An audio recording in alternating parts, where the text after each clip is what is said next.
Hey, what's up, everyone? It's Ripper here. And last night in the group, someone said that I should interview one of the White House boys from the Dozier school. It's really not related to the stuff we've been covering when it comes to the Don Lewis case and this Tiger King documentary. However, it kind of is. In 1954, Jack Don Lewis was sent to Dozier. There's a school for boys in a place in Florida, about 5 hours away from Tampa. So he was there for roughly 8 months. For those of you that don't know, at the memorial, Don's oldest daughter, Donna, talked about Don's experience there. Also, in an episode on Court TV in the last few days, she also talked about it again. And Don had a horrible experience there when he was, I think 15 or 16. It really doesn't matter to me how old he was. If he was 12, 14, 16, 17, what happened there to him and many other people, it doesn't matter how old you are. It doesn't matter. It's just horrible. And the fact that a lot of people don't know about this stuff is pretty crazy, because I didn't know about this place until sometime in April when we were going through records and we found something regarding this school that Don had been sent to. And as we started looking into it, we started discovering some horrible things. So someone suggested that I interview someone that was there. You know, they asked if there was anyone that's still alive that went to this school, and there's actually a group of people called the White House Boys, because there was, you know what? I'll let someone that was there explain this to you. I'm getting ready to bring on a guy by the name of Charlie, and I'm not going to give his last name. Actually, I can. It's Charlie Fudge. He's got it on his thing, so it's going to be there anyway, but it's Charles Fudge. He was there. We're going to talk to him. We're going to hear some horrendous things.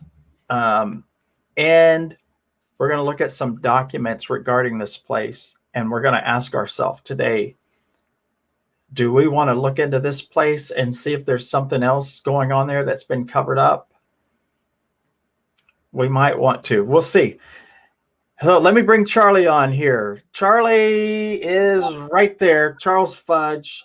Charlie, thanks for coming on here. I appreciate you being here. How are you today, sir? I'm good, thank you. Excellent. All right. So I don't know if you heard what I was saying. I was talking to the people that watch my channel, and that you're not associated with this Don Lewis case or this Tiger King documentary, right? You're not associated with any of that. No, I'm not. But in a roundabout way, you're connected to Don Lewis. Can you tell us how you were connected to Don Lewis?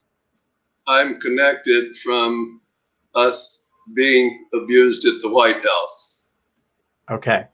And the White House is not a place in Washington, D.C. You're talking about a different White House, right? Correct. The abuse chamber there at Marianna, Florida. All right. So it's Marianna, Florida, and it's called the White House, and you just called it the abuse chamber. Yes. All right.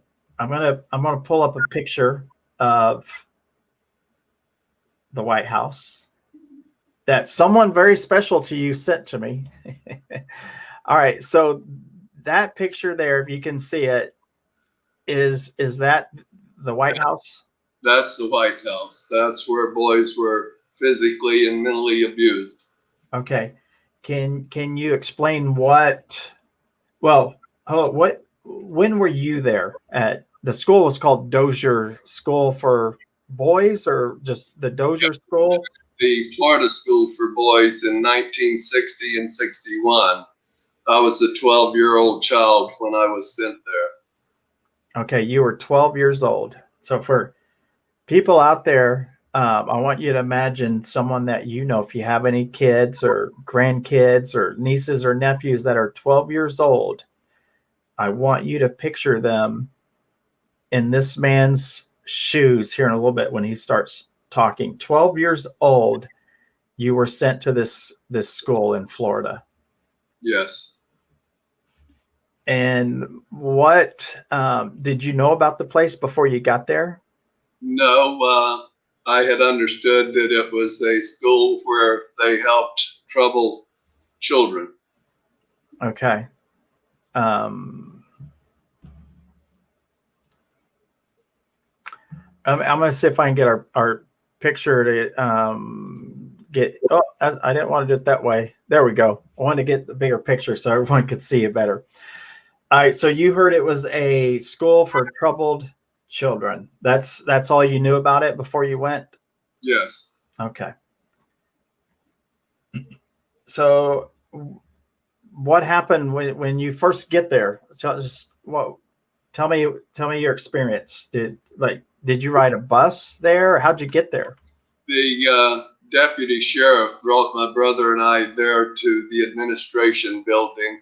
They had driven from early in the morning to be there at 8 a.m. to get us checked in. Was your brother older or younger? He was 1 year older than I. All right, so he was 13, you're 12. You're driven there by a sheriff deputy, so some law enforcement person out of Florida. Yes. All right, so you get there first thing in the morning, 8 a.m., and what happens?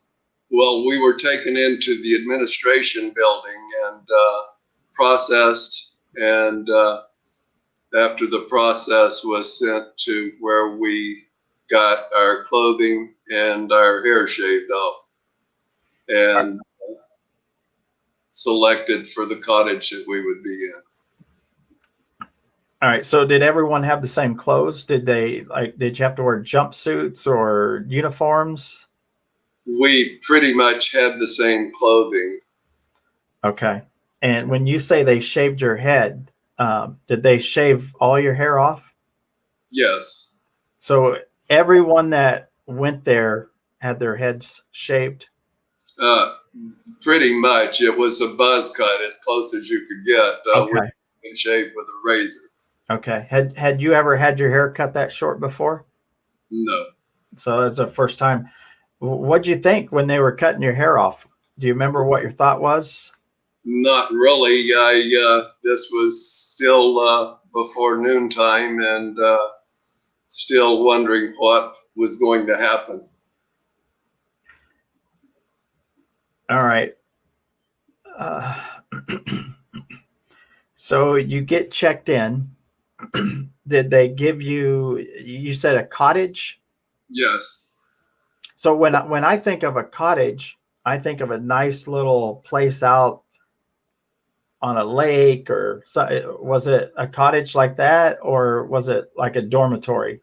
This was a dormitory where the cottage fathers had lived upstairs and the boys were in a dormitory downstairs. Okay. So the cottage fathers, were they like, was this like a Christian type place, or did you guys just call them that? Wasn't like a Catholic school for boys or anything like that, was it? No, it wasn't. It was a place where they made you work one day and go to school one day. And then on Sunday, you had to go to church.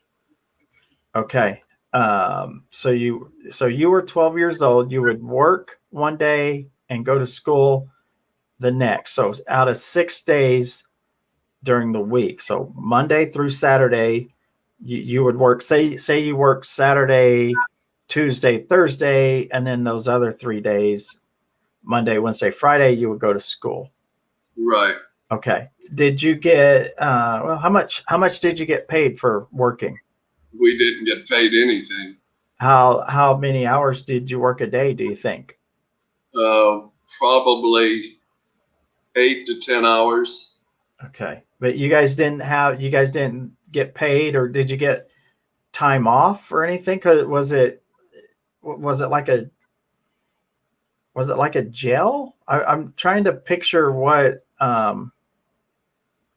this place is like. Like, it's a dormitory. Was there fencing around, or could you walk around freely?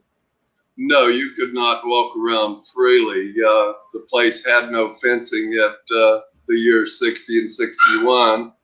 And you basically went to your work, to your school, and to your cottage, and to the chow hall. Okay. So the chow hall would be the cafeteria? Correct. Okay. So all right, there wasn't fencing, but you couldn't walk around freely. Why couldn't you walk around freely? Were there like curfews, or you just couldn't go outside the cottage, or what? What was the? You I'm were just allowed to go outside the cottage area.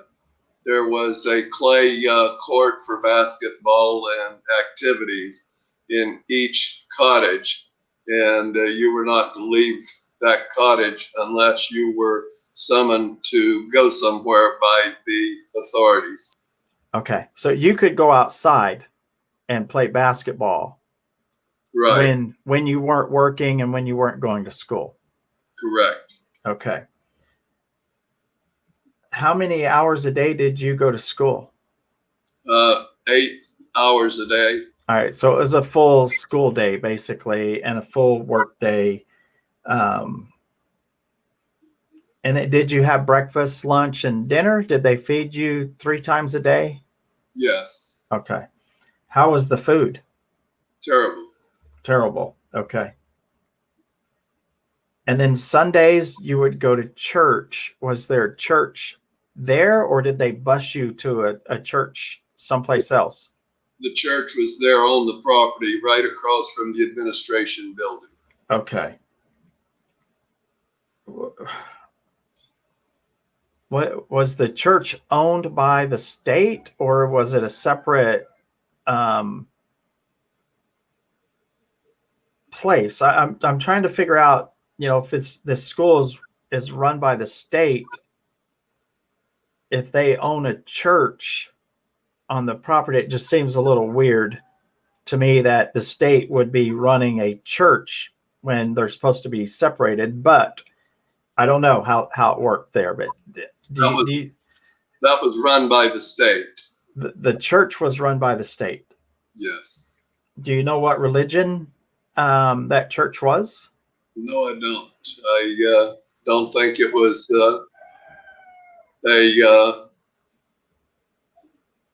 a church that was clarified by a denomination. Okay. Do you think it was a real church? I mean, was it like who was the preacher, or who was the person that ran that church? I don't know the person that was the preacher. All I remember is that we had to sing hymns and listen to somebody talking. Okay.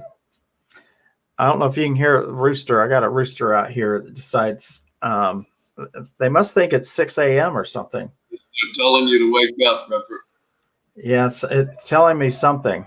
I might have to go out here in a second and move it. I can if he stays out there much longer, I will. Then I can edit this. I'll edit this stuff out anyway. Me talking about the rooster. I have a window that's right over here, and for whatever reason, when I start doing this, the rooster decides to come out over here. It never felt. It could be in the morning. I think they hear me talking. I don't know. Okay, so you don't know what denomination the church was. You don't know if the preacher was the preacher didn't. Maybe you don't know. Did he live on? Can I call it a campus at this? I'm not sure that the preacher lived on campus. I don't know if they had brought a preacher from town for services. Okay. At 12 years old, that wasn't a whole big part of my concerns. Right. I understand. I'm just maybe someone watching here that wants to start looking into this place can find out who was running the church, who the preacher was. The reason I'm curious is because if the state owned it and they're running this church, what religion are they pushing? You know, Right. not, I mean, it doesn't matter to me, but I want to look at everything. I want to find out who all was connected where, and if this preacher knew of all the things that was happening at this place, why didn't they stop it? That would be, I mean, if you're a preacher at a church and the things that happened at this place that I've heard stories about happened, you would think that this man of God would be protecting these children.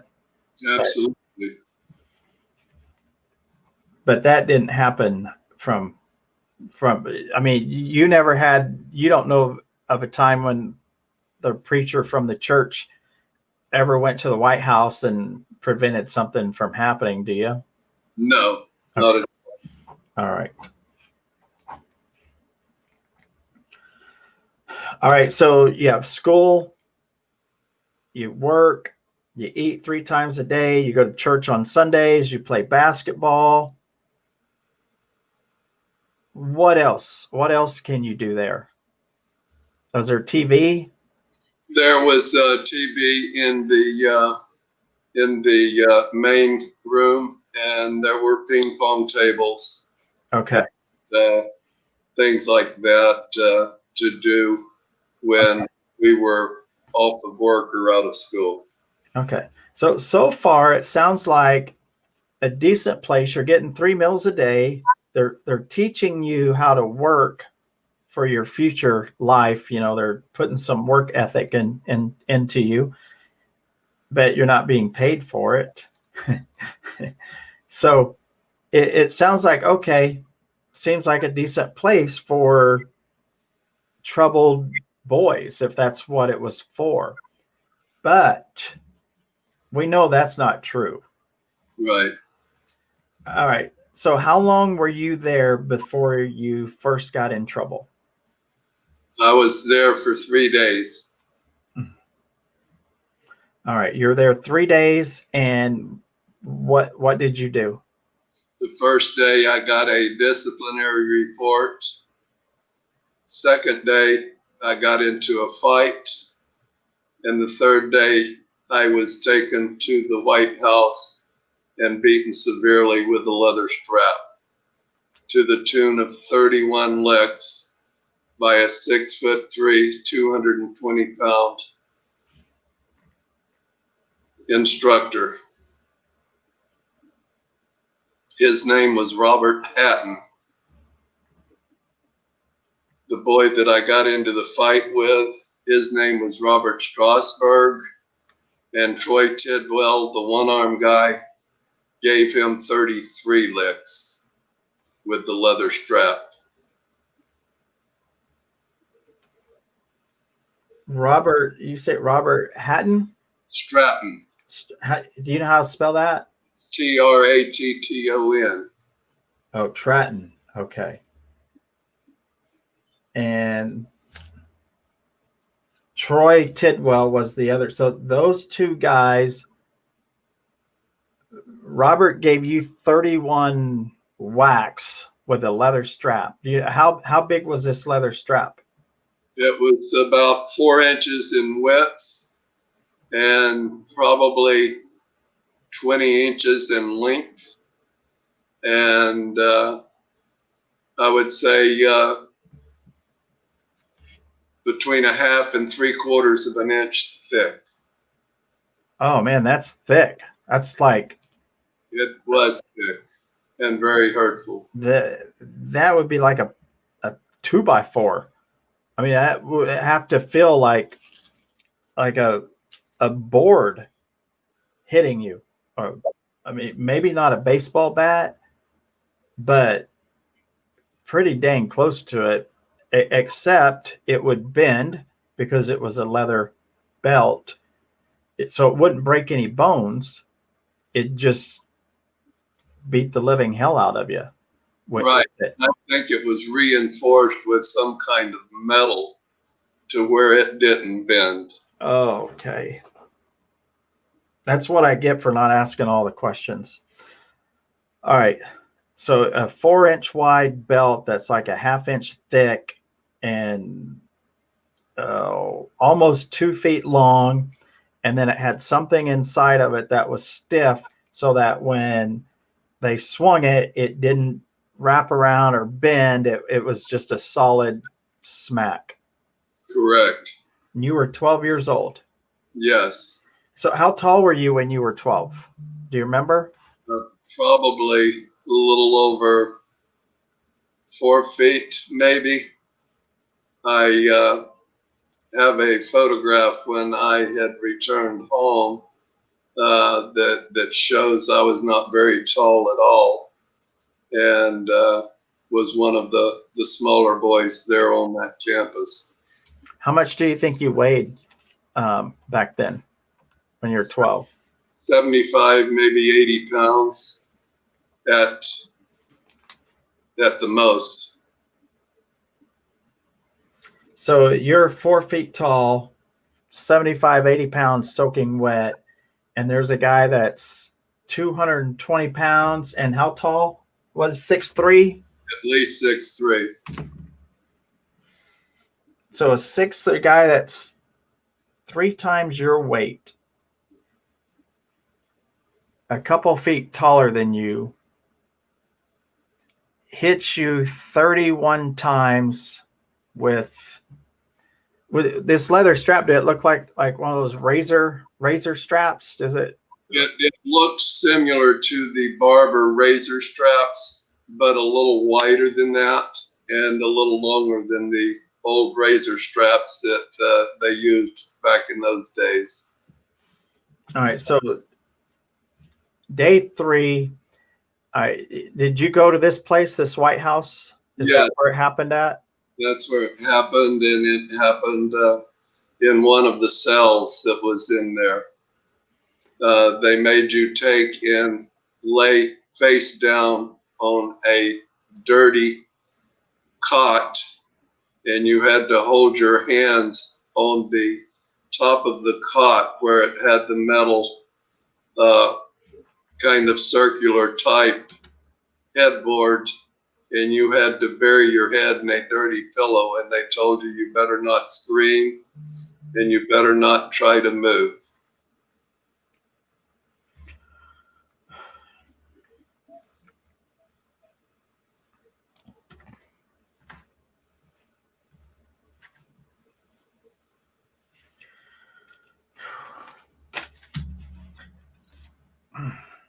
What if you did move? What happened?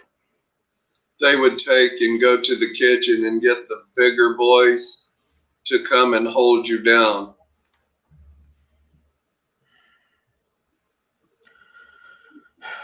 All right, so you go in there, you're 12 years old, and they strap you into this thing and tell you not to move. Pretty much. And then when you have that first hit, what was that like? It was just terrible.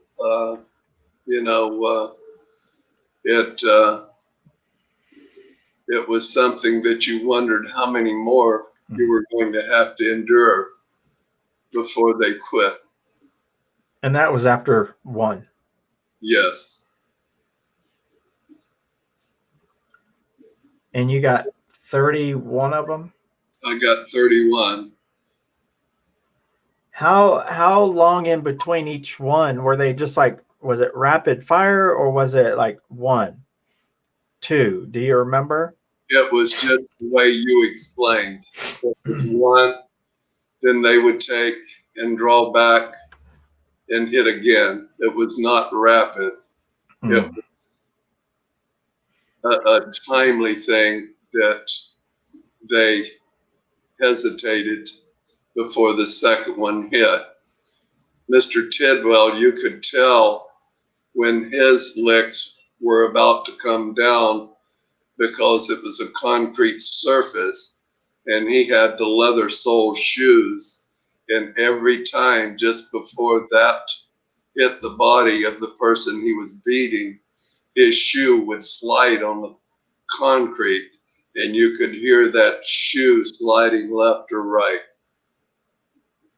So he was really winding up, like someone would be throwing a pitch, basically, where he's got so much weight that his foot is sliding. He's like he's stepping into it. Is that what he was doing? Yes. How big do you think Troy Tidwell was? He was probably close to 6 feet and 200 pounds. A very, very strong man since he only had one arm. You're the kid that you got into a fight with, Robert. How old was he? He was probably maybe the same age as me. Okay. So there's 2 6-foot grown men beating up on 2 12-year-olds. Right. With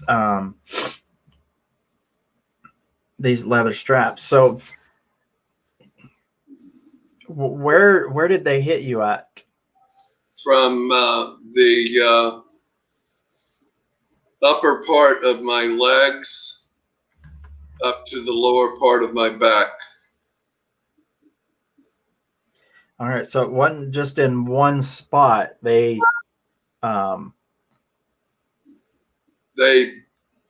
bruised you and blackened you pretty much from the bottom, from the top of your legs up to the lower part of your back. How many hits do you think it took before your body went numb till you couldn't feel? Probably 4 licks. So after the 4th one, your nerves basically shut down. You're numb. I mean, you still feel it. It still hurts. Right. But it's different, right? Your mind and body just goes numb at that point. Did it ever feel like you were getting electrical shocks in the brain when they were hitting you? Do you remember what, like, did it radiate all over your body, or did it just hurt where they were hitting you? No, it radiated throughout your body. Your mind is just asking yourself, how many more? How many more? And you're asking yourself that after one. Right. Did you know how many you were going to get before they started? No, sir. No indication at all as to how many you may get. I guess they just did it until they were probably tired themselves. And probably what some people don't understand is that when you said you were black and blue, a lot of people will bruise, or they get bruised and it's blue and purple, but you're actually black. Your bruises were black. No, they were black and blue and purple and some bleeding.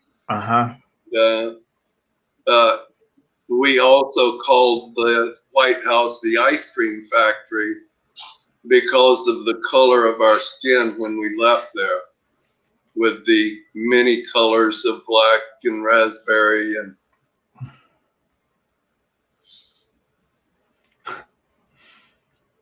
so you would go in there and then you come out as assorted colors. basically. So that's why you call it the ice cream factory. But you didn't get any ice cream there. No, you sure didn't. So when that happened, you did. I assume you screamed bloody murder, probably. You were not allowed to scream. If you screamed, that meant that you got more licks. So you couldn't move, you couldn't scream. You had to have your head buried in the pillow. I mean, you could probably make stuff like that, but you were not to have any kind of an outburst. And this was 1961? 1960. 1960. 1960. So we're talking 60 years ago. Yes. Not that long ago. It's really not that long ago. You're 12 years old and you are getting beat to a pulp by two grown men at a place that's being run by the state of Florida. Correct.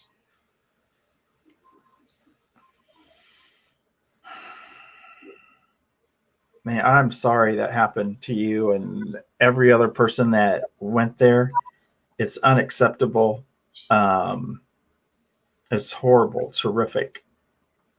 It's very sad for a state like Florida to allow anything like this to have happened.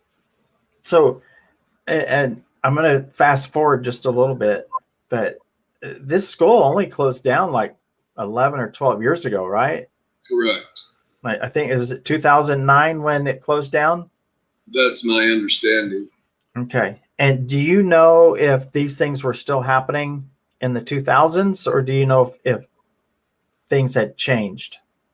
I'm not totally sure of what took place after I left. Okay. All right. Fair enough.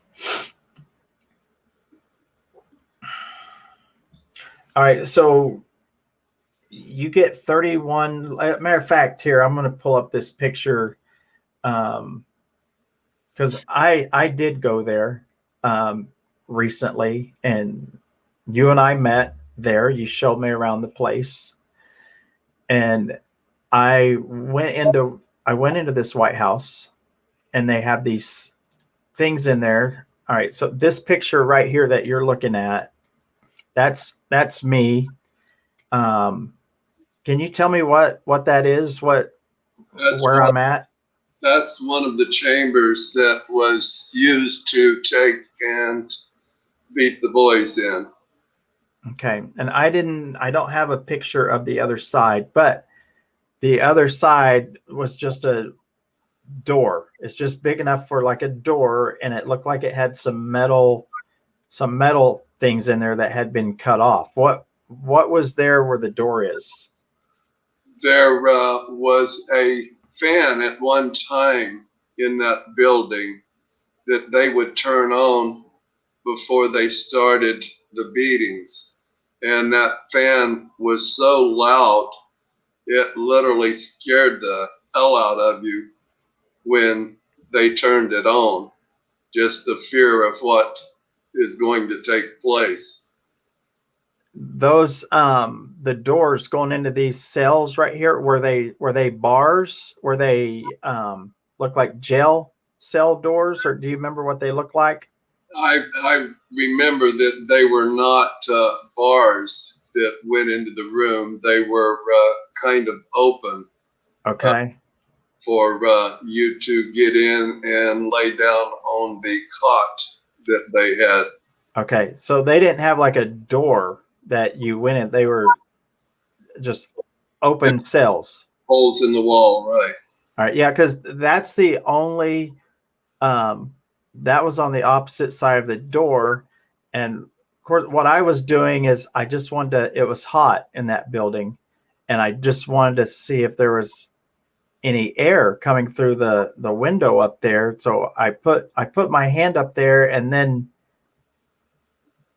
I got stuck there because I sat there and I wondered how many kids stood in this place with their hand up here, just reaching for some kind of help, just like some desperate attempt to get out, which it wouldn't have helped. So you were put in one of those rooms as a 12-year-old, and you were beaten by a grown man. Yes. All right. So after your 31 lashings, what happens? What do you do? I had to wait until Robert Strasberg had got his licks. And after Tidwell had finished beating Robert Strasberg, they told us to run, not walk. We had to run from the White House up to Mr. Hatton's office, which was up by the administration building. You said Mr. Hatton? Right. And what was his position? He was one of the officials that was, I think, a little higher up on the chart than Mr. Tidwell. Okay. And so you ran up there? Yes, we had to. We were told to do that. And when you're told to do something there, you do not take and dismiss what they tell you. What would have happened if you didn't run? I would have probably been taken back to the same place that I was glad to run away from. Okay. So when you ran up to this guy's place, was it at the administration building or a house? What? The place that Mr. Hatton and Tidwell's office was also where the postmaster was, and it was a building to the east side of the administration building, right next to the water tower. That was where Mr. Hatton's office was. Okay. Tidwell. So you ran up there, and what happened when you got up there? Well, we stood up until they had dismissed us to either go back to work, to school, or to our cottage. You say you stood up? Yeah, we couldn't sit down. We were still, even though we were numb, it's not something that you could sit on. And we were told that if we had got into any more trouble, we could expect more severe punishment. And if we ever told any of the boys or anyone that would be very severe for us. So you weren't supposed to tell anyone what had happened to you too? Absolutely not. Did you tell anyone? No. When did you first tell someone? After my brother had called me and told me that there was something on the news about what had taken place up there, then I kind of opened up. My mom died never knowing that I was beaten there. What? How long ago did your brother call you? When, gosh, want to think about 10 years ago. Okay, so just recently, so you've never talked about it. You never told anyone about what happened to you and others there? Correct. Till just like 2010, like maybe after the school had closed down, maybe Right. around that time. Yeah.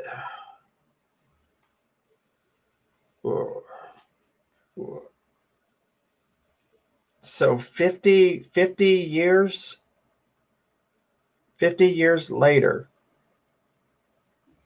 you never told anyone. How hard was that to keep that? I mean, how hard was that to keep that secret?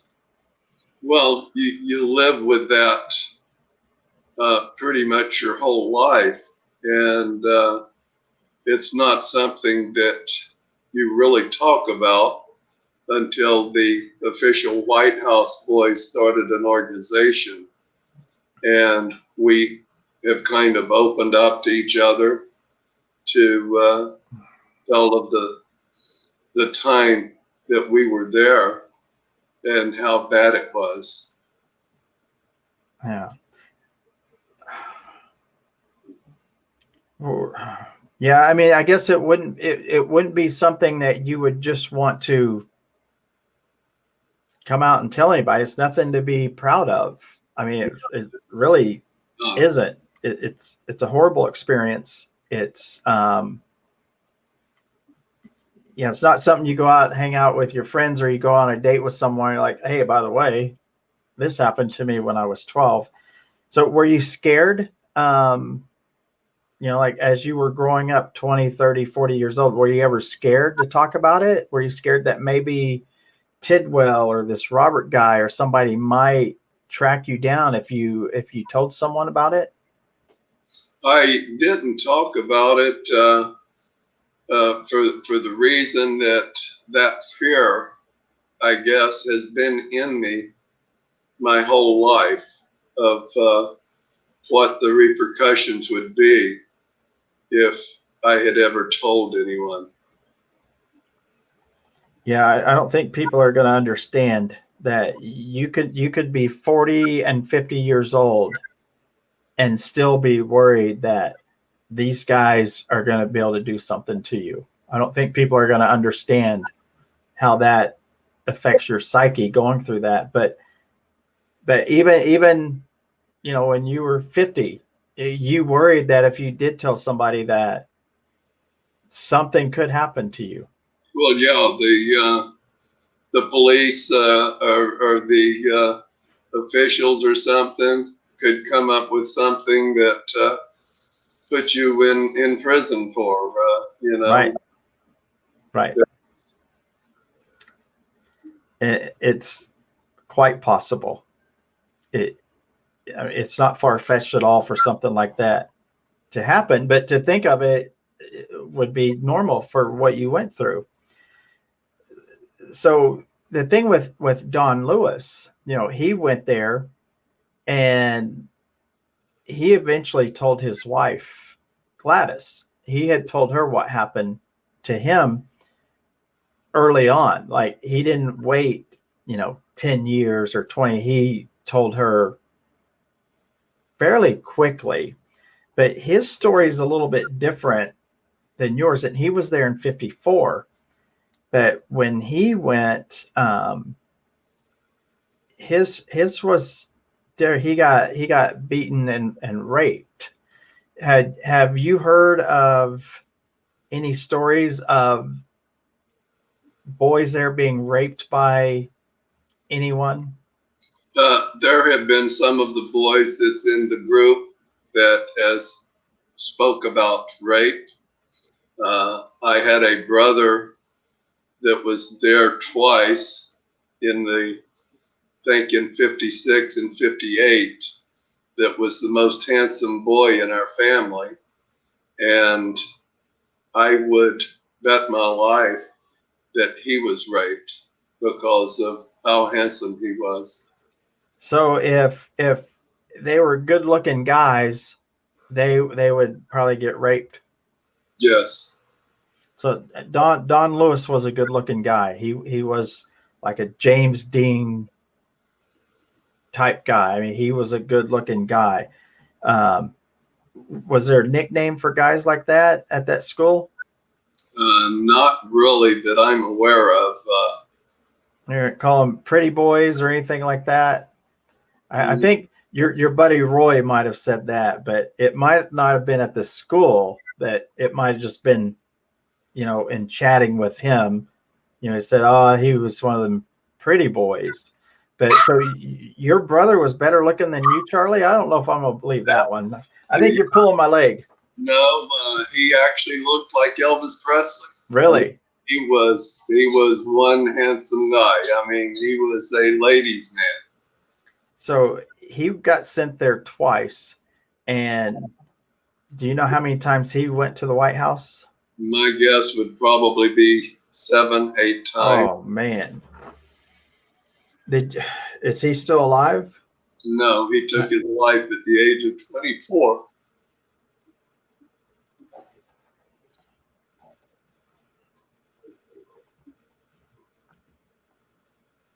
24?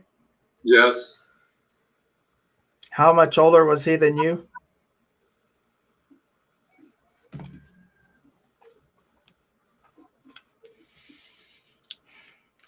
He would have been 4 years older than myself.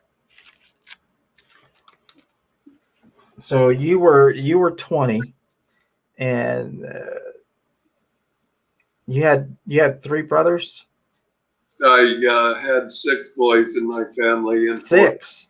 Oh, you had 4 that went four to Dozier. So 6. So you had 5 brothers. Yes. Who was the oldest? The oldest was Junior, which he had never gone there. Okay. And how much older was he than you? Probably 6 years older than I. Okay. All right. So you guys were all pretty close in age then. Right. All right. So you have Junior, and then who was the next oldest under Roy. him? Roy. He's my brother that's still alive, and he's 80 years old. Okay. And then your other brother, the one that looked like Elvis, he's Right. That what was was it? Edwin. What's his name? His name was Edwin. Edwin. Right. All right. And then under him, Was who's Donald, but Donald did not go there either. okay. So Junior and Donald didn't go, but Roy, Edwin, Charlie. George, my brother George, that was a year older than I. All right. So you were the baby. Yes. Okay.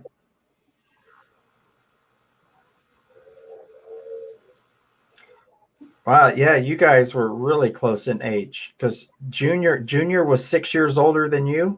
I'm taking Junior was about 8 years older. 8. Okay. 8. But yeah, that's still pretty close. Six brothers within 8 years apart. That's pretty close. I bet you guys got along pretty well.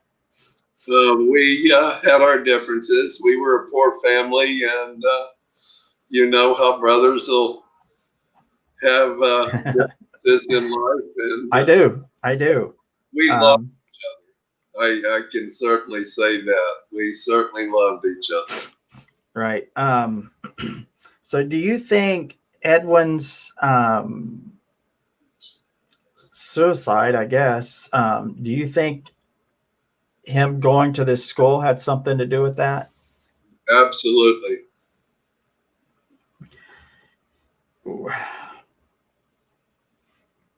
Do you know of any other boys that went to that school that have committed suicide or taken their lives? Not that I'm aware of. I'm sure that there has been over the years many. I think it's something that it would be interesting to find out. So for people watching that want to dig into this, I think that would be an interesting stat to find out how many of these people went to this place and how many took their own lives. I bet we're going to be shocked with the percentage of people who have or who ended up in prison somehow or some type of jail system. Because when you send someone to a place like this and you beat them to a pulp, you're not helping them. You're treating them like worse than animals. So they're gonna act out. You know, I mean, you don't even treat animals like this. This is just. Did all right, Roy, George, Edwin. All right, did they all go to the White House? Like all of you brothers? Well, Roy did not go to the White House. Roy was a easygoing guy that listened to instructions. Did you not listen to instructions? Well, I didn't know they was going with me because I got in a little fight. So after you went that first time, did you ever go back to the White House? No, It only took you one time to figure it out. to decide that that's not where I want to go anymore. Good for you. But I'm sure there were some that didn't do anything wrong, but they just got sent there because someone working there didn't like them. I think that's very true. I think that they took and beat boys because when we took showers, it was not a private shower. It was an abundance. And I think it put fear into all of the boys that were in the cottage when they seen one of the boys that had come from the White House and had to shower that night. They would see what their bottoms looked like. And I think that made everybody fearful. So you would see somebody black and blue and cut up because you would get cut from these whippings, right? I mean, it would tear your skin, I would assume. Correct. The only person that I seen that had gotten beaten was Robert Strasberg. The other boys that was in the shower could see what our bottoms looked like, and I could see Robert's bottom, and I seen how bad his was, and mine was pretty much the same. So that night, do you remember that night? Do you remember if you were able to sleep, or do you remember that night? I honestly don't. I don't remember that night at all. Probably in shock. Yes, I would agree. Do you remember after that, like trying to sit down and not being able to sit down? Do you remember anything like that? Oh, certainly. When we had to go to the cafeteria to sit down on those kind of metal benches, it hurt. It hurt for weeks after the beating. Did it hurt to go to the bathroom? Yes. When you're sitting on a toilet, anytime you have to sit, Yeah. It would hurt. That's horrible. Let's see, right here. Now, what is that there? That's the cafeteria. Okay. Is it still there today? It is. It's kind of in shambles, but it is still there. Who owns that today? Jackson County owns that property today. They own everything there that was the facility, except for the White House. In the state of Florida owns the property that the White House sits on and a certain amount of area that's around it. Okay, so they own this White House because it's been declared like a historical site or something, correct? Right.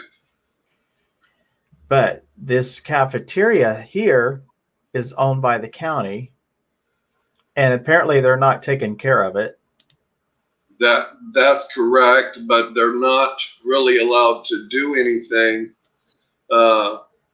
regarding that until after the report from Dr. Kimberly comes in from the job that she has supposed to do.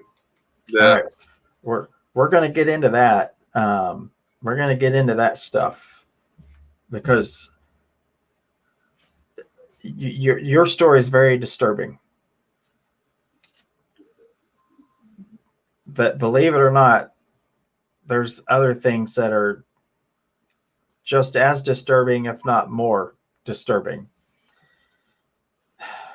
Tell me, when I talked to you, when we met, I don't know if it was you or Roy who said there's still a certain amount of people, kids that went to this place that are not accounted for. That's correct. Do you know how many how many boys are not accounted for as of today that went to this place? It's my understanding that about 180 cannot be accounted for. All right, so there's 180 people that went to this school and they never left. That's Or they left and nobody knew they left. that's correct. So if I was the county or the state, I would definitely say they ran away. They were there, they ran away. We don't know what happened to them. I mean, that would be my story if I was the county. But you and I know that's not true, don't we? Yes. All right, so I'm gonna pull up this picture, and this is if people aren't mad already, this is where people should start getting livid, because this right here, what I'm getting ready to show you, is inexcusable, and I just can't believe that we live in a country that allowed this to happen, and that as of today, it's still not being taken care of. It's still, they have not made this right yet. All right. Right here. Can you see that on your screen? I'm going to zoom in a little bit on it. Hopefully I don't mess it up. Yes, that I can see it fine. Okay. Do you know, without going into too many details, do you know what technology was used to get this image? I believe ground penetrating radar. Okay. There's some white crosses on the screen. Do you see those white crosses? I do. Do you know what those represent? Those were to represent the boys that had died there. All right. So this was like a graveyard. Yes. All right. And those white crosses were like markers, like metal crosses. Yes. You know, I saw a picture someplace. Oh, I know where it's at. So these were metal crosses for these graves, and I'm going to count them here. The row on the right, I don't know if it shows the cursor on the screen. I think it will. But so there's 8 there. So there's 8 here. That's 16. There's another 8. There's 24. And we have 7 right here. So that's 31. So there's 31 grave markers right there. And they're nice and neat. They're in a straight line. They look great. And these crosses represent a metal cross that was in the ground there. So we have 31 grave sites right there. Correct. But if you look at this ground penetrating radar, we don't see any white crosses up here. We don't see any metal crosses up here in this area. But I'm just going to count real quick. We got 6, 10, 14, there's 17, 18 if I count that one, 19, and then 20. All right, there's 24, 25. I got 31. All right, I have right in here and over here, it's 31. So all of these white crosses, these metal crosses in the ground, they're accounted for by just this top half. So we have all these other graves here that aren't marked. It's supposed to be 31 people here buried, but there's 50 or 60 people here buried. Yes, I think Dr. Kimberly dug up 54 bodies in their dig back in, I think, 2016. And it's my understanding, I think, that one of the grave sites had 2 bodies in it. They put 2 people in one. All right, let me for anyone that wants, there's a report, and I'll figure out how we're going to share this report. I'm just going to scroll through some of this stuff here, and we'll see if, hold on, let me zoom out a little bit. I'm going to see if we can find some of these pictures. Okay, here we go. Boot Hill Burial Ground. Is that where the one picture is that you took? That is where they dug the bodies up from. Okay, so these are the metal crosses that were in that image. These are the 31 metal crosses, and you can see they're lined up real nice right here. Correct. So you would think that it's legit because you have them all nice and neat.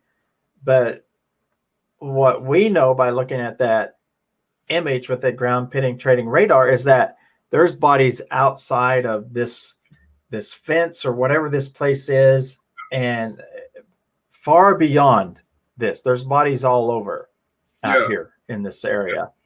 This outside of that perimeter, they found bodies that had no crosses on them. All right, there's other grave sites that were not marked, and nobody knows. I assume nobody even knows who they are, who the kids were that were buried there. Correct. And this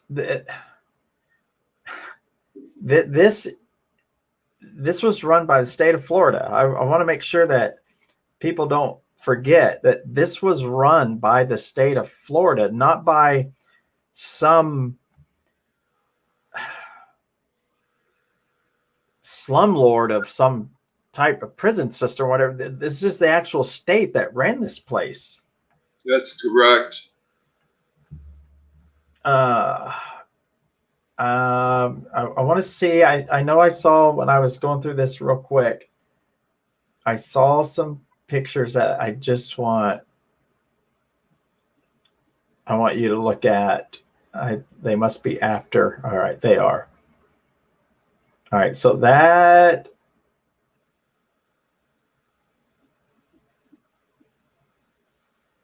All right, so there's that image, which for you that just saw the image with those metal crosses and the rope around there, these white crosses right here, that's where those were from that picture, and it just goes so much. It's what, let me zoom in. Do you know what this picture here is of, where these? That's part of the surrounding area. Okay. Where crosses were. All right, so there were bodies out here too. Correct. They just weren't marked. Okay. And then so they started digging, and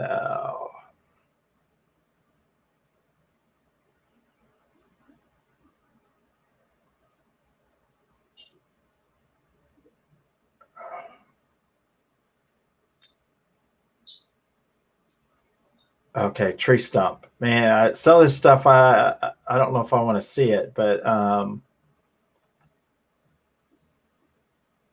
well, I'll tell you what.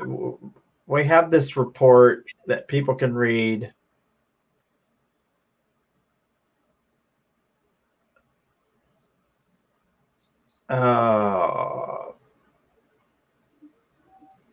So they went out and they started excavating all these graves.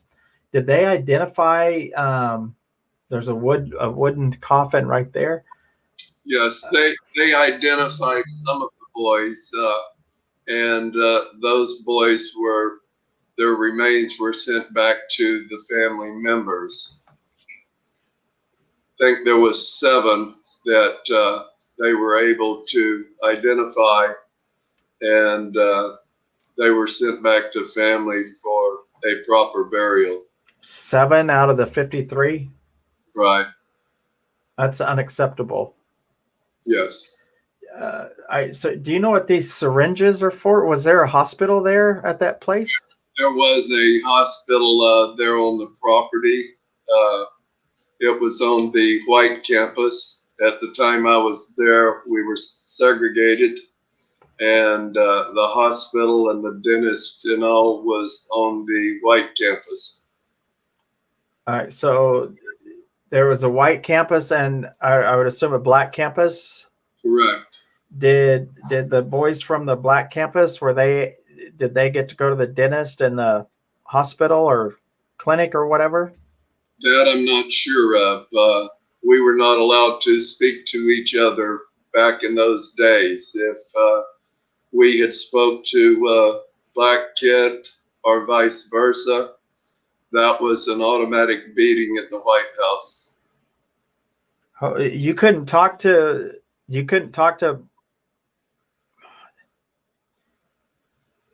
Absolutely not. That was against the rules.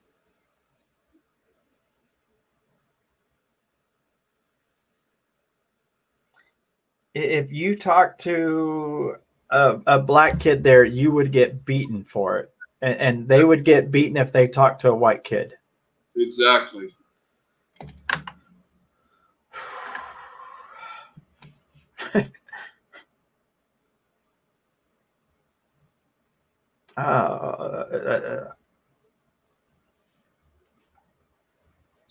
I guess I don't understand. Of course, I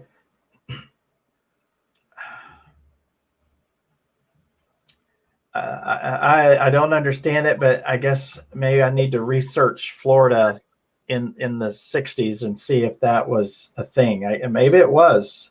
But I'm from the Midwest. Things are different here, or they were back then, I think. But they're probably wasn't that different.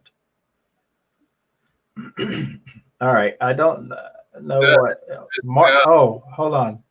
There's a marble. Do you have a marble in your pocket right now? I have it on my nightstand. Marble represents a casket. What's that?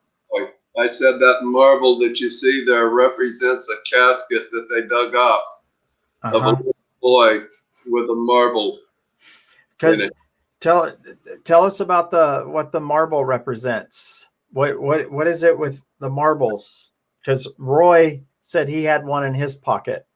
Right. We take, and all of us boys carry a marble that reminds us of the little boy that was buried with a marble in his pocket. And was that this marble right here? Yes. Okay.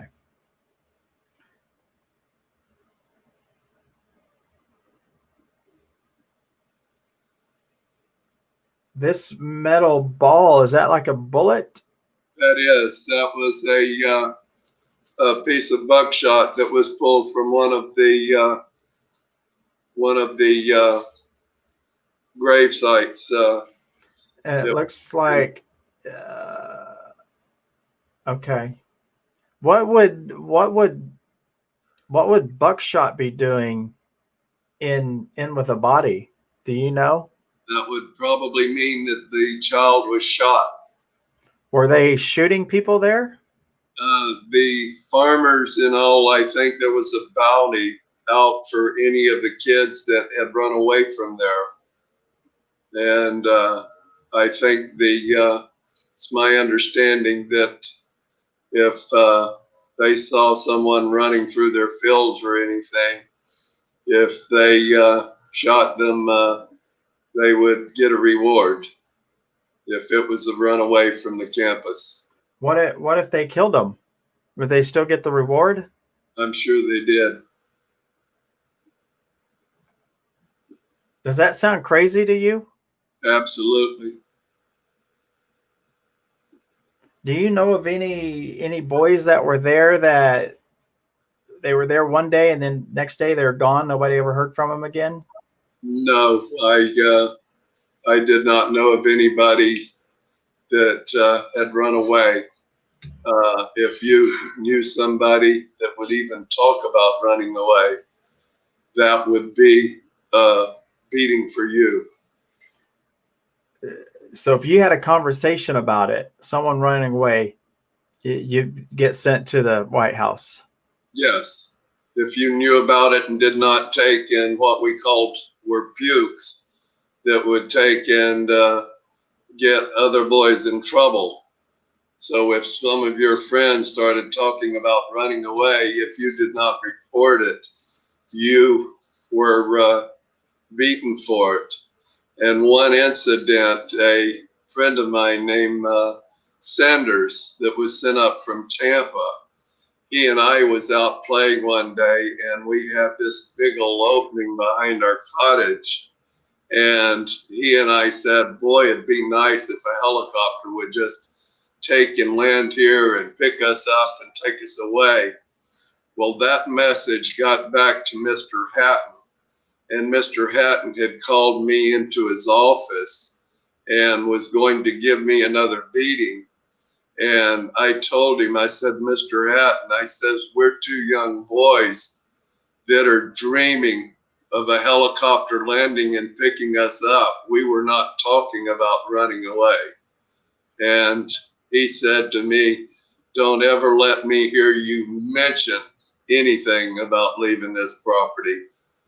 So there again, I was scared to death that I might get a beating because some boy had told somebody what Sanders and I had talked about.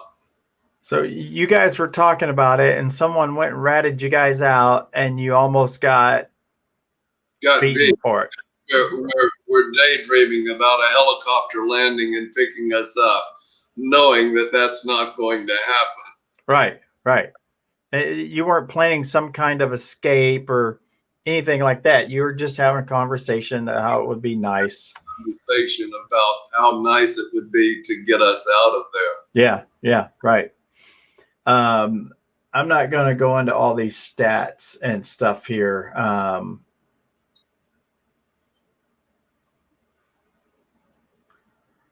But I know that we're going to have people that are going to want to do a deep dive into this stuff. And I think it'd be good. I think that some of the people that are researching the Don Lewis case, I think if they start diving into this, they're going to uncover a lot of stuff that probably some people don't want to be uncovered.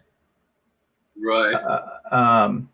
There is an incident that has never been brought up, Jack. The postmaster was also the scout leader, and there was the group of scouts that was going on an outing. And on the way out from the campus, we were rolled, except for two or three, in the back of the dump truck that had no tailgate. And as we was going down that gravel road, someone hit the lever in the front, and the only thing was a chain across the back of the gate, and all of us boys got dumped off on the pavement. I got 7 stitches in my head, and a boy by the name of Billy Furr got 70-some stitches in his head. And I have tried to find out where he is, or if he's alive, or if he died, and I'm unable to find him at all. Okay, hold on. Reported to our family. All right, what's his name? Billy Furr. Billy, and how do you spell his last name? F-U-R-R. F-U-R-R. Okay. I'm gonna bet by you know about how old he would have been or how old he would be now? He would have been probably younger than I because he was in Washington Cottage, and he was a little smaller than me. And, I have his name in one of the Yellow Jackets where it talked about the Boy Scouts.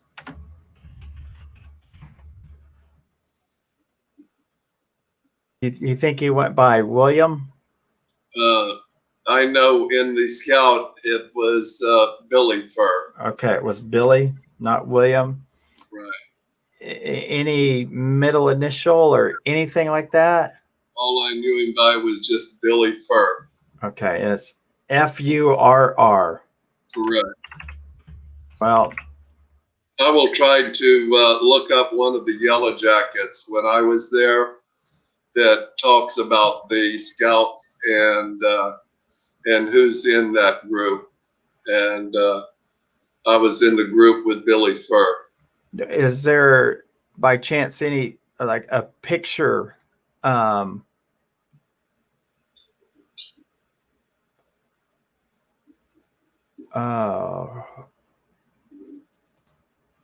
Do you know if you have a picture of him from?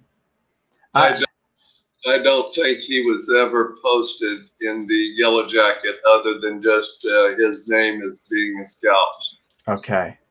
All right. I'm just doing a quick look real quick to see if I can find something. But I'm gonna if the name is correct, I'm pretty sure that by tomorrow we'll have his whole history. I mean, if he was that the last time you saw him? Yes, was the last time I saw him was after I had heard that he had 70 some stitches in his head. And you never saw him again. So he could have died from that. He could have. Do you think he did, or do you think you would have seen him again? I would have thought that I'd have seen him again, but you know, all of the boys, which was about 6 or 7 of us that was dumped off of the dump truck, all had our head sewed up. Did you see all of those guys? Like, did you see all of them after this had happened? You know, it's been so many years ago. I honestly don't recall that. I just remember that I had got 7 stitches in my head, and the word was that Billy Furr had got 70 some stitches. So if Billy is still alive today, would you like to talk to him? Oh, I would love to talk to him. He was a friend, and I enjoyed being in the Scouts with him. What would you say to him if you could talk to him? I would just ask him if he remembers that harmful day at the end of the state. He probably would remember, or not, depending how bad of a head injury he had. But I would think that'd be one day he would not forget. But you never know. I'm sure, unless he had brain damage, it's not something he'd forget because I haven't. Right. All right. So let's talk about these 180 or 183 boys that are not accounted for. Without going into too much detail, we know there's one grave site that was not marked correctly, that there were more graves there than what was marked on the ground.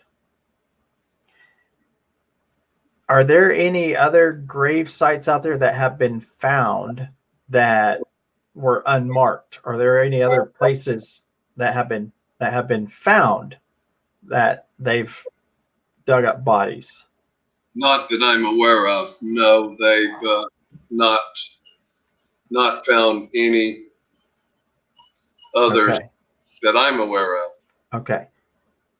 So how many campuses were there? How many different places did they have? Well, there was the 2 campuses. There was the black campus and the white campus.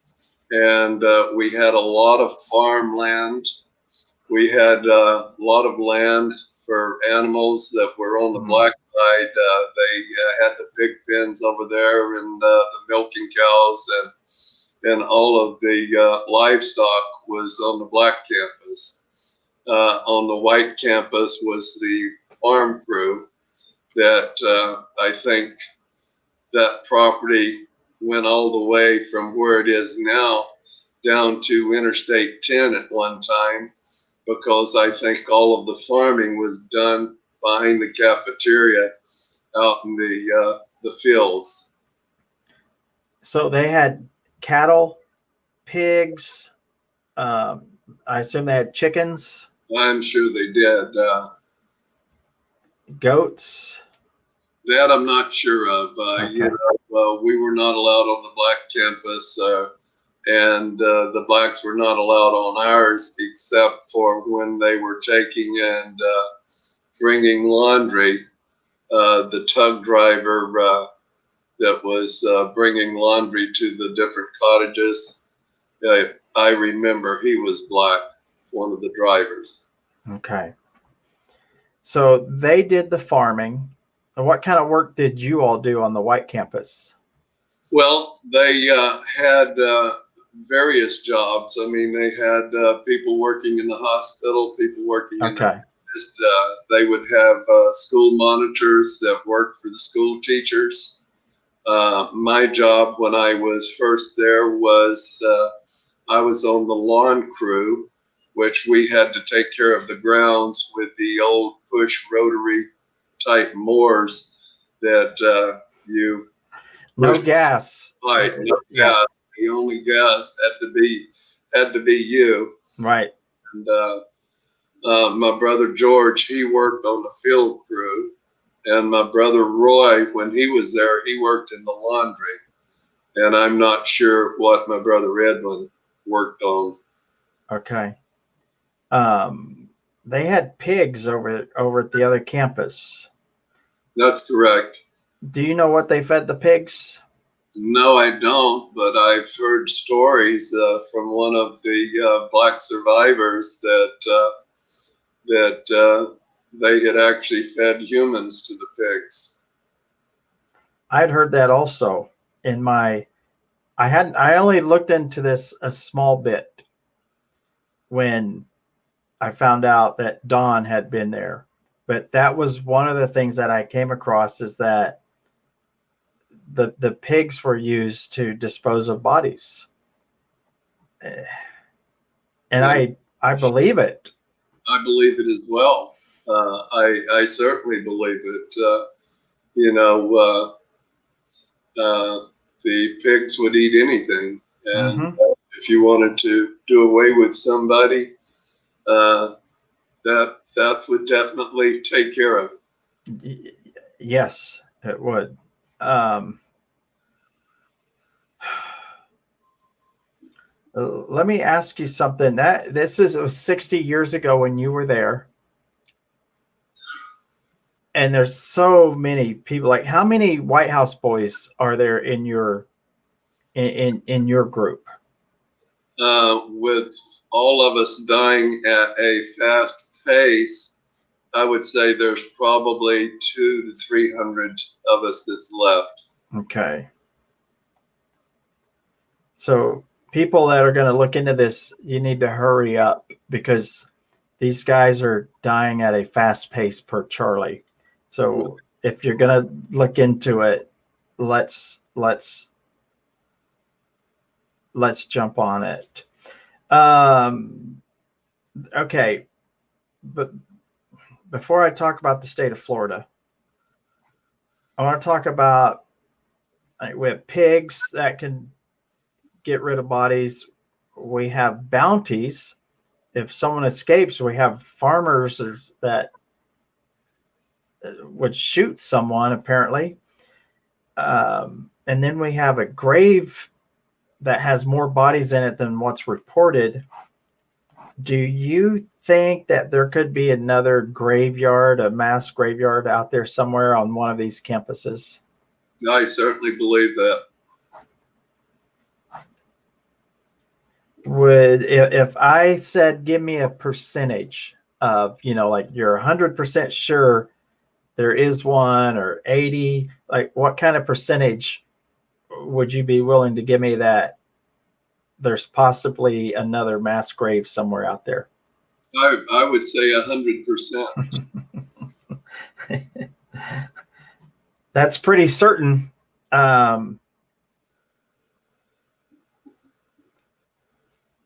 I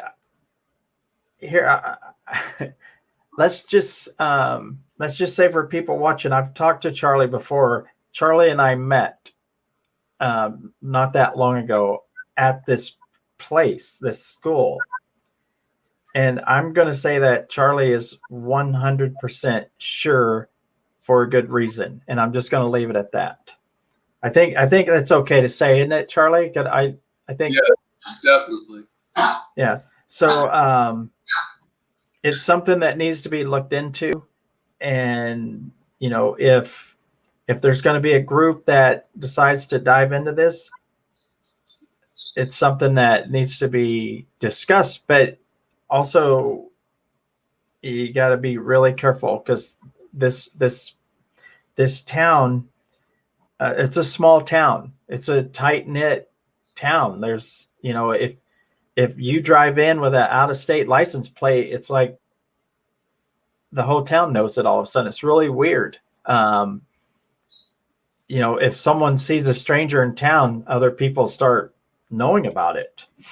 That was my experience when I was there anyway.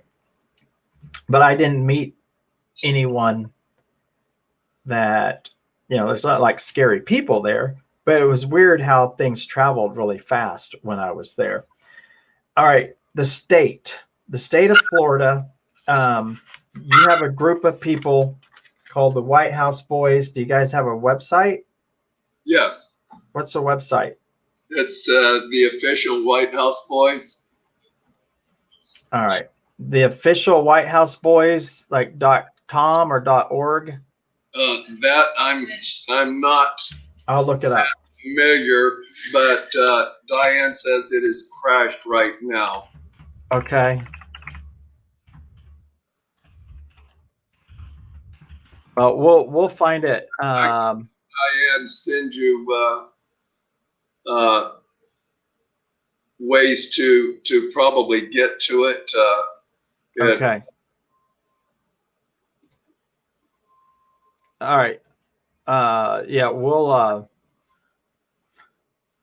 find it. All right. What has the state of Florida done to? All right, you went through hell when you were there. What has the state of Florida done to you? Have they come to you and said, Charlie, we're sorry that you and your brothers went through this? What kind of letter of apology, or how have they apologized to you? They apologized when we were there at one of the meetings, and the Senate and the House there at the state capitol gave us an apology. There was nothing in writing other than I think Governor Scott was the first one that apologized to myself and my family for what we had endured there.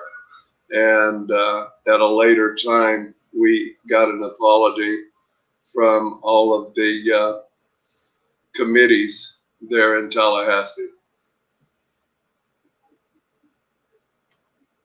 So you guys haven't gotten like a written apology, like a letter that you can put up on the wall somewhere, or you haven't gotten anything like that? No, we haven't. I mean, in this case that we're working on, this Don Lewis case, there was an individual who was accused of embezzling money, and they were falsely accused of it. And the person who accused them wrote them an apology letter and had it notarized. And this lady was just accused of embezzlement, she wasn't beaten to a pulp, and she got an apology letter. So you guys haven't gotten like an official apology letter? Or, I mean, I guess if they did it in person, I would just think you would have something that you could read every day when you woke up. I mean, if it happened to one of my family members, I would want them to have something that they would be reminded every day that, hey, the state made a big mistake. Here's them admitting it in writing. But you don't have anything like that. No. Has anyone tried to sue the state for what they went through at this place? We have had attorneys work on the case, and they have all sent us letters pulling back from it. They said that they've worked hard at it, which I disagree, and they have canceled any representation with this going forward. Well, when did this happen?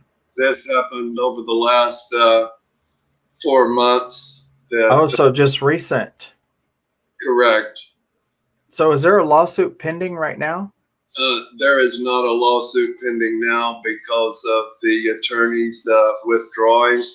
I honestly feel that they had a conflict of interest since they do a lot of work for the state of Florida.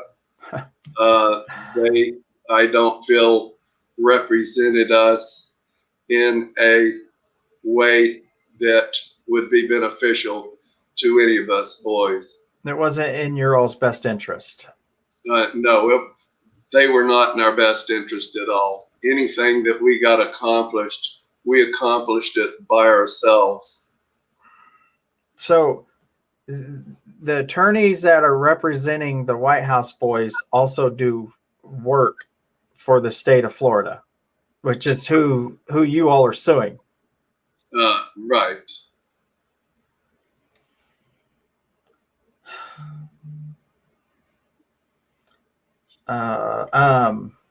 They had said that because of the statutes of limitation, we couldn't sue, but they were trying to work on a bill to get passed, which Tracy Davis has been an advocate for that bill. Representative Davis has worked very hard to get a bill, and Senator Rousson has backed that bill with Tracy Davis, but that bill did not come up in the last legislation session. And after that bill did not come up and get passed, that's when the attorneys decided they didn't want any more of what they were trying to achieve. Okay. So, can you give me the law firm or the names of the last attorneys that worked on this stuff for you all? Yes, it was Holland and Knight. Diane, who was the other attorneys? I could actually send you a copy of my letter. That would be wonderful. I'll have Diane take a photo of it and send it to you after our conversation. Okay. Yeah, that would be great. The other law firm was who, Diane? Masterson Law Firm.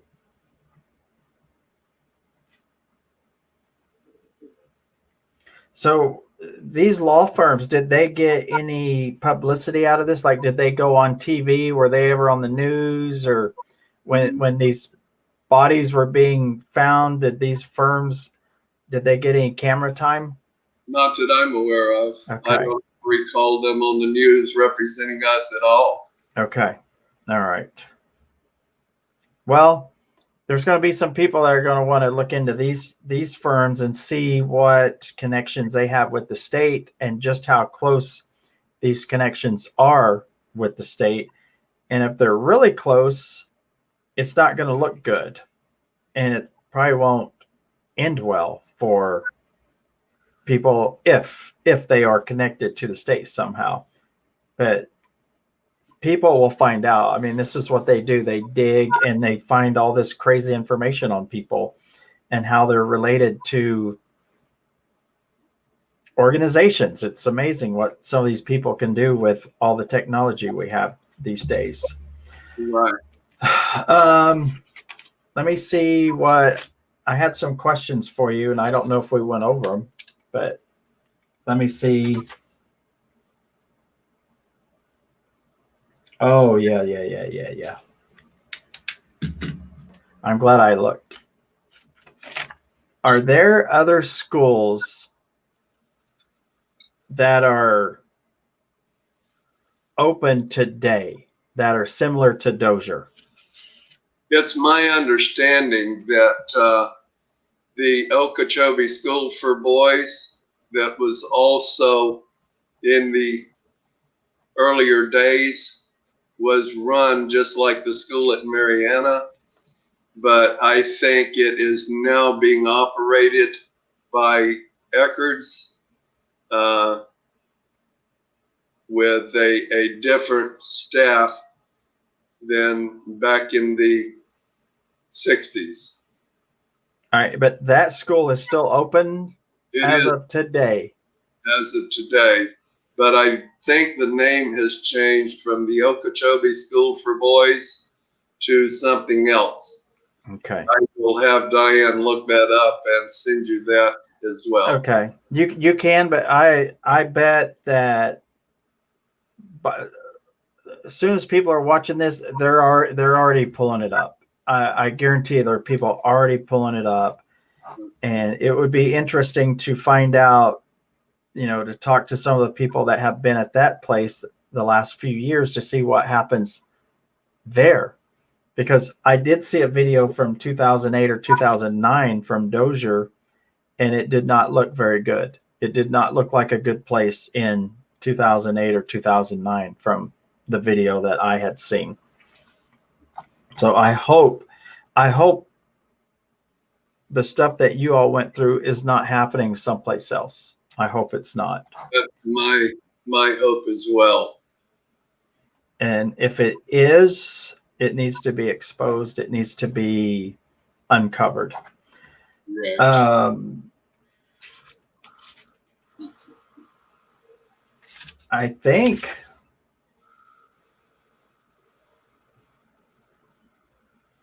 that's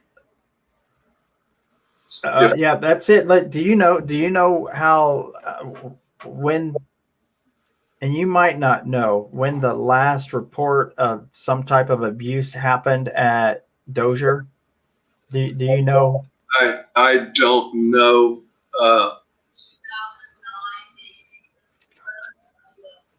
Diane says she's going to look, but she thinks 2009 when they closed.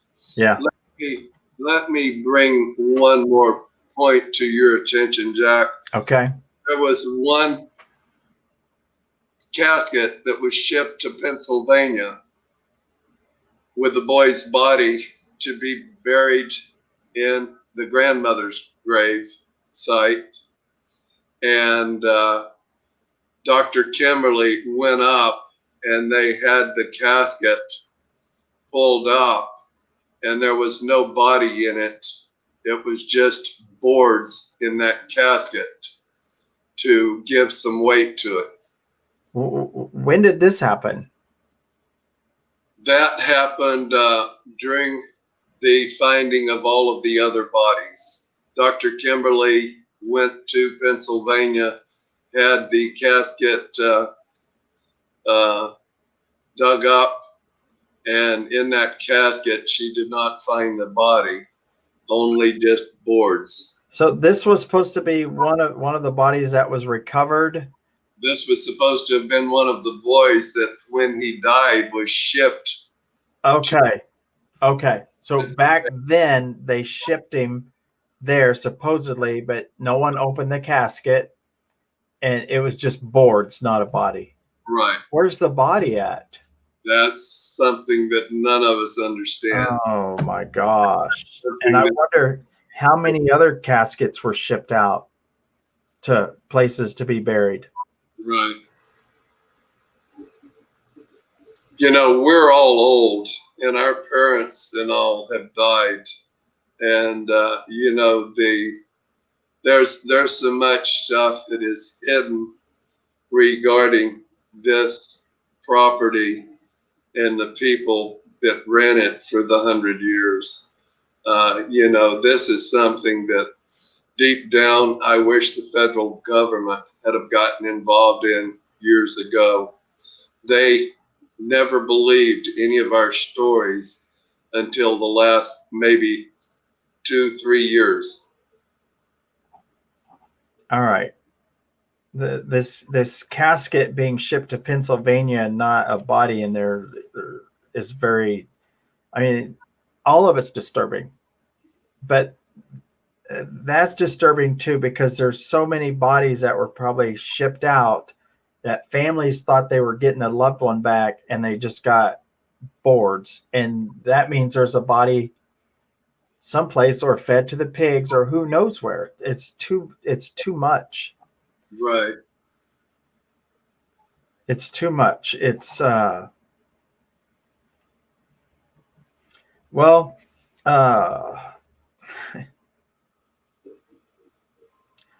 sometimes you think you just hear it all. You know, you think you've heard the worst, and then you throw in something like that, and you know it's just not the one time. It happened many times. It would have had to. Nobody would have ever checked. I mean, you would just think there's a body in there.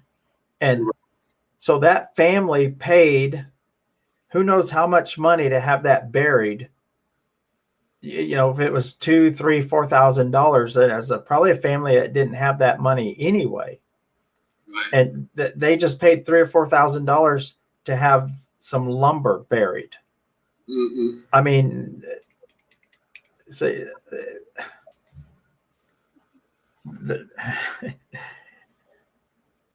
that creates victims. I mean, now there's more victims. I mean, financial victims, people who spent money they shouldn't have, but just because the state or whoever is running this place was trying to cover up. Yeah, I think there's going to be some people that are going to be diving into this and uncovering a bunch of stuff. I hope that some of the people that are working on the Don Lewis case that are looking for, they're looking for something else to do to kind of change your scenery a little bit, that this might be something you might want to look into. There's a lot of information out there on this place, but we have some of the survivors that we have access to, or I have access to. I've talked to a few of them, and I have access to you guys is really important because there's going to be questions that's going to come up, and you guys might be able to answer some of these questions. So, I might be calling on you again sometime soon. I will be glad to help in any way. And if we can get the truth, I would pray to God that it comes quickly before us guys that are still around that endured this place to see it come to an end. Yeah, I think the truth will come out eventually. I just don't know how soon it's going to be, but I bet in the next couple of weeks we'll find out if it's going to be sooner than later. We'll see. But I'm betting you, Charlie, that there's going to be some people that are going to go nuts over this, and I hope they do. I hope they do for you all, your families. I mean, you're married, right? Actually divorced. Oh, you're divorced. Well, who's helping you with your stuff? After 3 times, my ex-wife. Okay, so it's your ex-wife, but you guys get along apparently. She puts up with you. I live in her house. Well, then you have to behave, right? I do. Oh gosh. All right. Well, is there anything else that you want to add before I let you go? It's been almost 2 hours. It seemed like 30 minutes. Is there anything? I just thank you for taking the time of taking and speaking to me about the things that have taken place and in hope for things to come. You're welcome. And thank you for telling your story. I mean, had your brother not called you, had someone not told the story to begin with, it might not have ever come out, I would have taken it to my grave with me. No, had my brother not insisted that I tell my story. Right. Yeah. kept it quiet and to myself. I bet you there's a lot of others that don't know that you guys are together telling their story. So really, we really need to kind of get the word out, because there's other victims that it might help them to talk about it. I mean, has it helped you, like, Yeah, mentally? when we get together and talk about it, it mentally helps that we know that we're not the only ones that had to endure what we went through there at the reform school. Right. How many, when you all have these meetings, how many of you speak? Like, how many do you have at one of your meetings where you guys open up? Well, we all get together. It's been a while since our president has been sick, but I would like to get a together before the end of this year. And we normally have between 100 and 200 people that will come. Oh, that's nice. All of the ladies kind of pitch in to make sure we're fed, and the women are wonderful. Women that's got husbands that's passed away that endured what I endured, and it's a blessing to have all of the support of the wives that husbands have passed, and the children a lot of time will come and join in the meetings. Right. I mean, because that is something that people don't think about, but the wives and the children of some of the people that went through this, they've gone through hell also, They have, because they, there's they a have.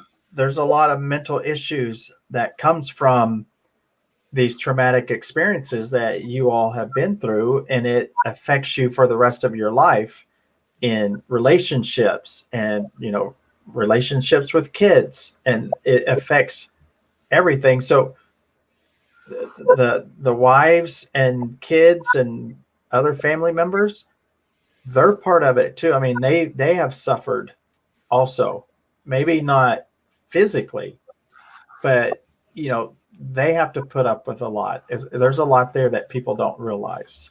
But to those women, the spouses, I commend you. And for all the kids that grew up with, I mean, I would assume some of them were not very happy. Some of the guys that went through this probably weren't very happy people. If you'd gotten almost beat to death numerous times, and you have that in your head, it'd be hard to live with, I think. But I don't know. Was it ever? I mean, how do you deal with that? I mean, at some point, do you just here? Let me ask you: How do you have a good sense of humor? Do I have a good sense of humor? Sometimes, yes. And I can understand how I have mistreated all of my wives, not physically, but vocally. Uh, Mm-hmm. that has not made for the greatest relationships. Uh, but I can only imagine the mental abuse that we've put on all of the women that we've had contact with over the years. uh, I agree with you on that.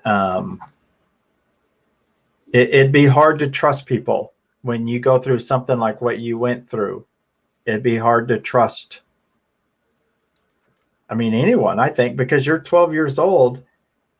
As a 12-year-old, adults are supposed to be good people. Right.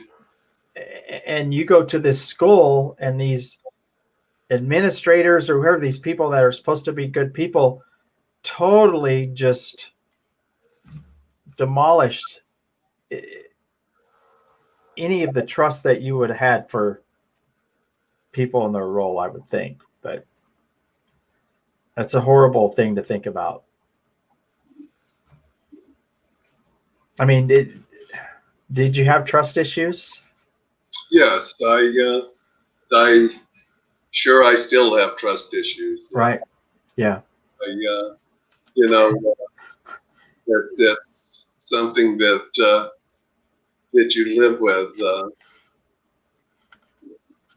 There's people that haven't been through this stuff that have trust issues, and that shouldn't have trust issues, but they do. But for what you guys went through, I can't even imagine how it played on your mental, your psyche, just your relationships moving forward after that. I'll give you an example like Don Lewis. Don was married to a beautiful, beautiful woman who was super nice. She was in love with him, and he loved her, but he couldn't just have her. He had to have other women also. Like, he cheated on her numerous times. And I mean, maybe can you explain that? I mean, is that something that, when you guys go through this traumatic experience, is there something else that, he was looking for to get that he'll never get, or what? Do you have any idea, like, why he would do something like that? It's like you're trying to find something that's not there. And I could understand where he was at. And you can look your whole life and realize that what you had was what you should have kept. Mm-hmm. Yeah, I like that.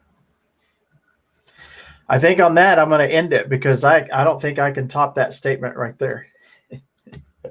Charlie, I appreciate you coming on here. I know the people that are watching for an hour and 50 minutes, I know that they are going to appreciate it. They're going to be in the chat. They're going to be saying, thank you, Charlie, for speaking up, for telling your story. They will give you tons of love, and I will send you the link for it so you can watch it when it happens, and you can see all the comments as the people praise you. So I'll send that to you. Charlie, don't go anywhere. I'm going to end this, but don't go anywhere, because I'm going to talk to you off the air for a second. Everybody, thanks for watching. If you watched this whole thing, I appreciate it. Charlie appreciates it. Look up the White House Boys, or the official White House Boys. Just go online, look for it. The Dozier School. If you look up Dozier School, Florida, you'll find it. I promise you will find it. Anyway, everybody, stay safe out there. Thanks for watching. I'm Ripper, and I am out.